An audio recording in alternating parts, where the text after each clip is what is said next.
اس لیے میں تمہاری غلطی نہیں جاننا چاہتا، بس تمہیں معاف کرنا چاہتا ہوں۔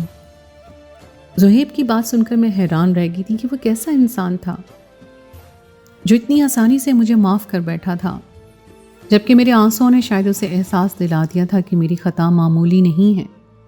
میں نے آج تک اپنے حسن پر غرور کیا تھا، لیکن آج پہلی دفعہ مجھے احساس ہوا تھا کہ خوبصورت ہونے میں انسان کا کوئی کمال نہیں ہے۔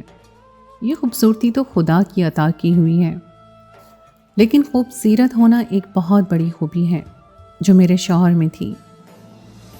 زہیب نے اپنی اچھائی اور محبت سے میرا دل جیت لیا تھا۔ شیطان کے بہکاوے میں آ کر جو گناہ مجھ سے سرزد ہوا تھا، میں نے اس کی معافی خدا سے بھی مانگی تھی، اور زہیب نے بھی مجھے معاف کر دیا تھا۔ میں اور زہیب ایک خوبصورت زندگی میں قدم رکھ چکے تھے۔ میں نے اپنے گھر آنا جانا بھی شروع کر دیا۔ اپنی وہ بہنیں جو مجھے کمزور دکھائی دیتی تھیں، وہ مجھ سے کہیں زیادہ خوبصورت تھیں۔ بس مجھے یہ نظر اب ملی تھی جس سے میں ان کی خوبصورتی دیکھ سکتی تھی۔ کچھ دنوں کے بعد زہیب نے مجھے بتایا کہ اخلاق کی بیوی نے اسے چھوڑ دیا ہے، کیونکہ اخلاق کا کئی عورتوں کے ساتھ تعلق تھا۔ وہ روپے کا محتاج ہو چکا تھا اور اپنی زندگی سے تنگ آ کر اس نے خودکشی کر لی تھی۔ وہ اپنے انجام کو پہنچ چکا تھا، کیونکہ اسے اس بات کا احساس نہیں ہو سکا تھا کہ جو کچھ کر رہا ہے وہ سوائے گناہ کے اور کچھ نہیں۔ ہم انسان بھی کتنے نادان ہوتے ہیں، اسے ظاہری خوبصورتی کے پیچھے دیوانے ہو جاتے ہیں جس میں انسان کا کوئی کمال ہی نہیں ہوتا۔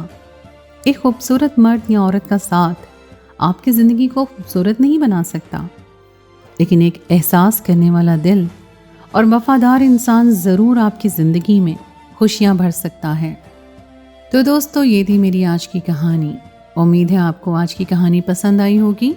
کہانی اچھی لگے تو اسے لائک ضرور کیجیے، اپنے دوستوں کے ساتھ شیئر کیجیے، اور اگر آپ نے ابھی تک میرے چینل کو سبسکرائب نہیں کیا تو اس کو فوراً کر لیجیے۔ ساتھ ہی لگے بیل کے بٹن کو بھی پریس کر دیں تاکہ آپ کو میری آئندہ آنے والی کہانی کا نوٹیفیکیشن بر وقت مل سکے۔